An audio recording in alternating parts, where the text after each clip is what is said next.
What's up, everybody? This is ASFX Fan Ben, and this is a quick video about infinity combos in Pirates CSG. These are really rare and hard to pull off, and it's just kind of an obscure little topic that I find interesting that I've kind of stumbled onto over the years, and I find it kind of fascinating. Unfortunately, some of the ones that I've wanted to use or try out are not legal due to the rules, but the main two I've got, first one is Wolves, the unique treasure that says no treasure may be loaded from this wild island until Wolves is eliminated. Wolves is eliminated if successfully hit once by either a musketeer or a crew with the marine keyword. So there's a few ways to do this.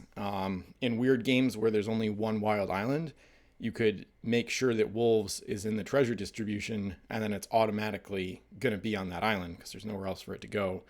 And then it's going to automatically lock up that treasure unless someone is able to hit it. If somebody has a musketeer marine, but musketeers and marines are not usually that good. They're not cost effective for what they do. So a lot of times that's not going to be in the opposing fleet. And one way to do this is to gamify it even more and bring a submarine, preferably with a canceller board, and then ram enemies derelict and then try to win on units in play. So, and then you can also come with a musketeer and then try to bargain with the other players and say, like, I'm not going to shoot at the wolves until you guarantee that I can load all the treasure before any other battles break out or something. So you could try to dictate the terms of the game and try to get them to agree to favorable terms in order to shoot at the wolves in the first place, if you're the only one with the musketeer marine. So there's another way to do this too, potentially. There's a couple of mysterious islands that allow you to warp treasure from other islands to that mysterious island. So MI number 1 is one of the ones that does this, and I'll have a link in the description of the master spreadsheet where you can check out all the MIs. And there's another one that I think works better for it, but you can warp all the treasure in the game to that island. So if you go first and redock and farm that island, and then I think you have to explore it to warp treasure to that island, but if you're able to, you could get all the treasure in the game on that island. And then if you have wolves in the setup, then it would lock up all the treasure. So again, it still depends on an opponent not having like a musketeer marine, and you might not know that because it'd be face down.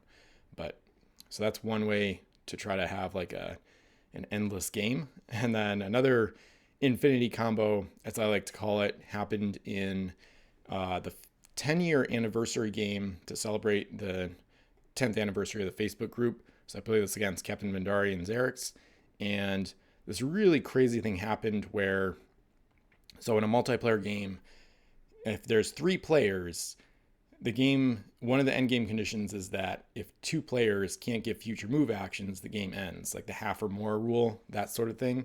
So we had 2 players active for a little while, and then I think it was in one player's best interest to basically sabotage or suicide, and then I think they were ahead in gold. I think they knew that, and I think they only had 1 ship left, and so it was in their best interest to try to trigger the endgame rule. But the other player only had the Patagonia, which is a 1-masted galley, and so that's a really hard ship to suicide because she can almost always be given future move actions, and the only way to really do it is to scuttle it or get it stuck in a Sargasso Sea with no way out, with no masts. So by ramming an iceberg, go down to 0 masts, and then if you go over a Sargasso Sea with no masts, you can try to roll out with the galley keyword giving you the move action, but then you can't roll higher than the 6. You can't roll a 7 or higher with no masts on the Sargasso to get unstuck. So this was a weird situation where I wanted the game to continue to get more gold to try to ensure victory. And this is really rare that this would happen. And I'm sure there's other ways to do it, maybe with the all-powerful ability, things like that. But I had an L mover, George Washington LeBeau, from Davy Jones' Curse. And then I also happened to have a ship that had the Runes of Thor UT and the Nemo's Plans UT. So this allows me to guarantee a 6 every single turn, and then I can reuse it. So Runes of Thor, choose it to reveal after d6 has been rolled, change the result to 6. It says then remove it, but then Nemo's Plans allows you to keep treasure in play. So any other unique treasure aboard the ship that would be removed from the game after its use remains aboard. It can be reused or continues to function. So George Washington LeBeau, he needs a 6 in order to move a ship L. So when I wouldn't get that, I could just force it to a 6 with Runes of Thor, and I could do that every turn. So this meant that every time the Patagonia, which you see at the bottom left there, every time she made progress to try to sabotage or whatever, or do whatever she was going to do, I was able to move her backwards and basically keep the ship locked in place. And that way, another player stayed alive in the game, so that I was able to have basically complete control over the end game and pretty much do whatever I wanted. So normally there's no like simulation end game rule where if you knock out the other players, you like get all the gold rough. Like it's just, that's not how the game works. And I think it's a good thing. It shouldn't be how the game works. But here you can kind of gamify it and kind of have basically total control or agency over the end of the game. Again, this is a really rare situation where there's a one-masted galley that's very hard to knock out of play. They could have scuttle it, but there was an iceberg, so you could knock out the mast and then scuttle it, and it would sink, and then it would be gone. Or hit the iceberg, go over Sargasso Sea, and get stuck forever. And either one of those should trigger the no future move actions endgame trigger, because at that point 2 players would have been out. But in this case, I was able to keep the ship locked. But I always had the option of letting them move. So it doesn't actually trigger the no future move actions, because they could still give it a move action every turn. I was just moving it back so that it wasn't really going anywhere. So this battle report's gonna be linked. It's probably one of the crazier games I've been involved in, and one of my favorite like weird examples of the game and how crazy it can get. So I'm gonna leave a link to that battle report. I highly recommend checking it out. It's kind of wild, some of the possibilities that happened. So that was the Facebook 10-year anniversary game. And then the Infinity combos that I've thought about in the past that don't work, that might not be obvious that they're illegal right off the bat, are Pandora's Box. So this one allows you to bring in unique treasures from outside the game. So when revealed, each player must choose and put a unique treasure from outside the game aboard this ship. So I had the idea years ago of bringing in another box with the box. And then with the second one, you bring in a third, and then you just keep bringing in Pandora's boxes. Obviously, you would run out if proxies were not allowed, partly because this is a rare from South China Seas, so it's actually not a very common UT.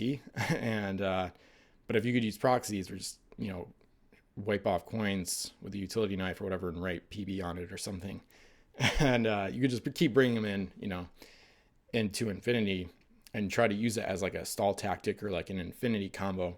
But the problem is the no stacking rule prevents it, because that still applies to unique treasures. So in that case, Wolf said additional boxes prevent any of the duplicates from generating additional treasures. So it wouldn't actually work. So you'd only be able to bring in like a second one basically, but then it would stop. And then the other weird one, probably the most obscure, I think, is Davy Jones's key. This is another one that doesn't work, just to be fair, but it says this is a unique treasure from Pirates the Caribbean set. Swap Davy Jones's key with one face down treasure on any other wild island. So the idea I had was, if you manage to have 2 keys in play, I guess it would be tough to have that unless you had an ally and you both contributed one each or something. Or I guess you might be able to finagle it if you brought in one via Pandora's Box and somehow were able to flip it face down or something, but I don't think that would really work. But either way, in a bizarre situation where there's 2 Davy Jones's keys in play, and those are the only 2 coins left on Wild Islands, you could theoretically pick one up, swap it for the other, and then have to just keep swapping back and forth, and then you can't do anything. And it would be like an infinity loop. But Wolf said basically the key does have to be revealed when found and remains face up after the swap. That's the part I didn't know. So if you swapped it for another key, you'd reveal that one too, then immediately swap it for some other face down treasure. Repeat until you get a non-key or run out of face down treasures to swap. So as soon as it's face up, you can't swap it because the ability tags swap it for a face down treasure. So you do the one swap and then, you'd run out of time. It wouldn't work. So once it's face up, it won't prevent the game from ending because it has no gold value. So those are the two that are legal, but I thought it was worth mentioning them just to kind of clarify that as well. So I think there's probably more out there, and potentially to do with like forts. Like if somebody has a fort and then the other player doesn't have the firepower to defeat it. I've seen that even in some competitive games. But usually, it wouldn't really be an infinity combo because then they would just attack the fort would fire back, and then eventually you get to the known future move actions end game condition. So, but I'd be interested to hear if you've come across any of these. They're very rare and usually hard or arguably almost impossible to pull off. The few times I've done it, at least one of the times, the Yada lock thing was not on purpose. It was during the game, but going into that game, I had no clue that was, how things were going to play out. So, and I just called it that based on I don't play Yu-Gi-Oh! Haven't done that in a long time, but reminded me of the Yada Garasu lockdown type thing. So anyway, thanks for checking out the video. Feel free to like, comment, subscribe, check out the affiliate links if you want to support the channel, and I'll see you in more videos.